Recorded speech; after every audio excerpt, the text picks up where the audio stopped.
All right, on the move. On the move. I want to talk about going inward to find the things that you need. Because the experience I've had over the last 52 years is that I'm constantly looking for approval, admiration, validation from the world outside of me. And the mirror, the world around me is a mirror, and it has been showing me over and over and over and over again that we'll give you little hits of what you're looking for occasionally, just to sort of keep you on track, but you're not going to find anything out here. You're not going to find anything out here. Because what you really need, the meal that you're looking to eat, is the one that the only thing that can satiate the hunger you have is you. That's the only person who can give you what you want. The outside world's not going to do it. Not to your satisfaction, ever. And this is a conversation I'm having with myself, so I'm not saying you necessarily, I'm saying me. And that's what I've discovered. I have discovered that I have to go within to get everything I need. I have to. You know, Bomp's Garage is me going into myself, my garage. And the garage is the sanctuary within me. That's what it is. That's what the garage symbolizes. When a middle-aged man goes into his garage, it's because he seeks solace. He might as well be going into a cave to meditate. The garage, for the middle-aged stop-motion animator, the garage represents the cave, the man cave. And Bomp's Garage represents Bomp going into his garage, me going into mine. And the garage is just a cover. It's a cover story for the real work, the real exploration, the real journey to the heart of darkness.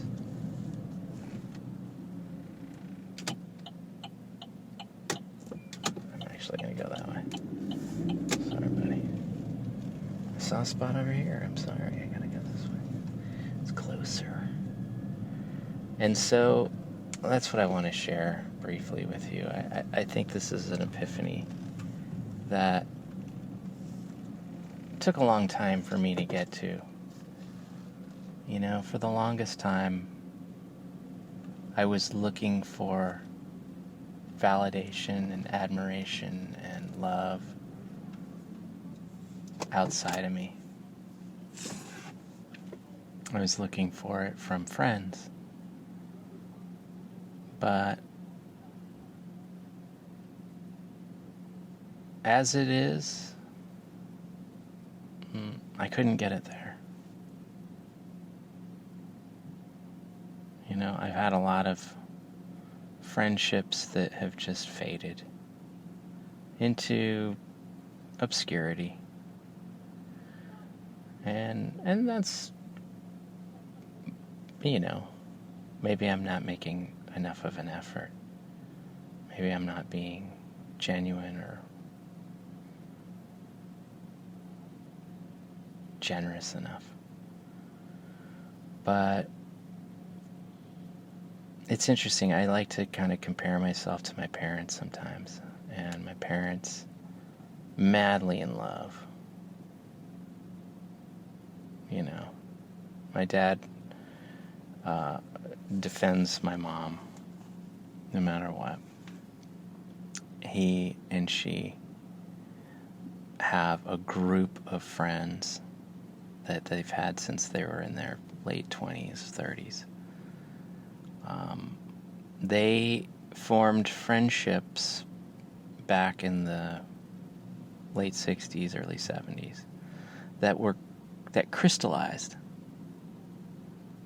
And they have the exact same friends they've had since before I was born. Exact same friends.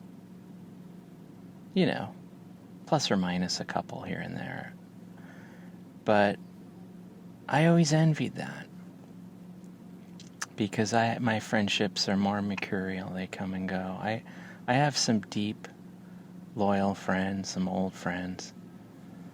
I have a lot of friends, but and a lot of people think that I'm a super popular person. But the fact of the matter is, I really only have one consistent friend right now. One pal. I'm not going to mention his name, but he knows who he is. Who shows up,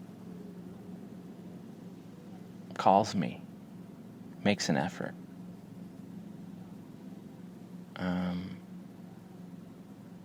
And this is no diss on my other friends. I mean, I'm just as flaky as the next person. But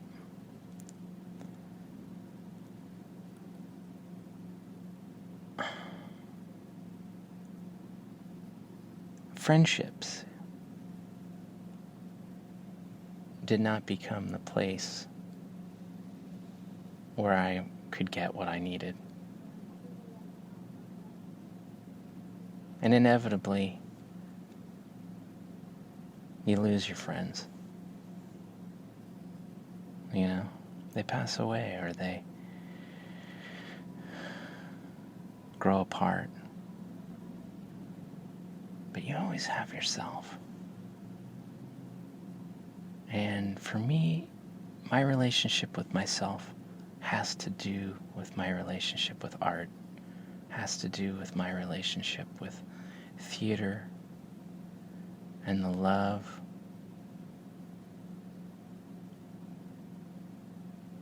of movement.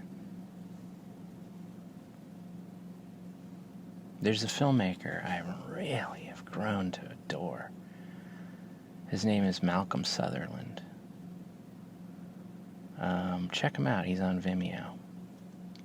He's a 2D animator. I think he's Canadian. I don't really know him. I just know his work.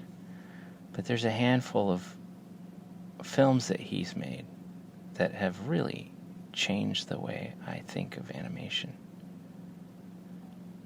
There's one film, Bird Call, that really I just always kind of go back to. And it's these interpretations of bird calls.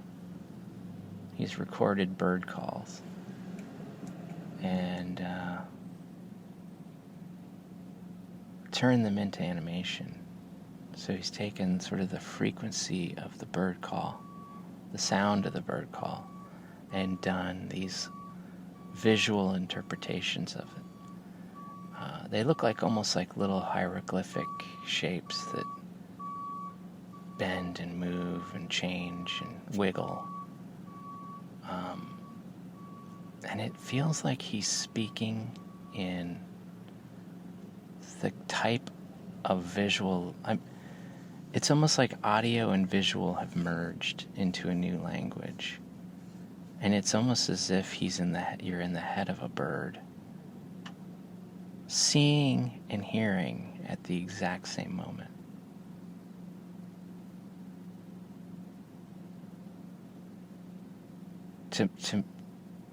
to me, he advanced film right there with that film. He dared people to sort of move into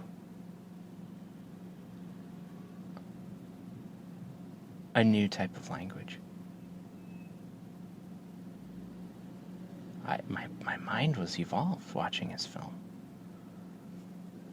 He also had one of these, I think they're like Tuvan throat singers or some sort of Tibetan monks or something. They're doing these hums, these like chants in a cave, and like they're going to these ecstatic states by humming in unison. And it's same thing. It's like visual interpretations of sound, and it's incredible. He has other films that are just as esoteric and challenging, but that's my inner world. It's intrinsically connected to stop motion. You know? That's stop motion is how I have chosen to synthesize and interpret this reality. It's my penultimate art form and my true love.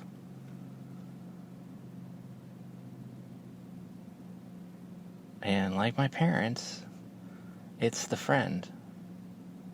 I've made friends with myself. And it's a bond that's unbreakable. And it's a gift that I gave me. I love me. I adore me. And I'm not ashamed to say it out loud.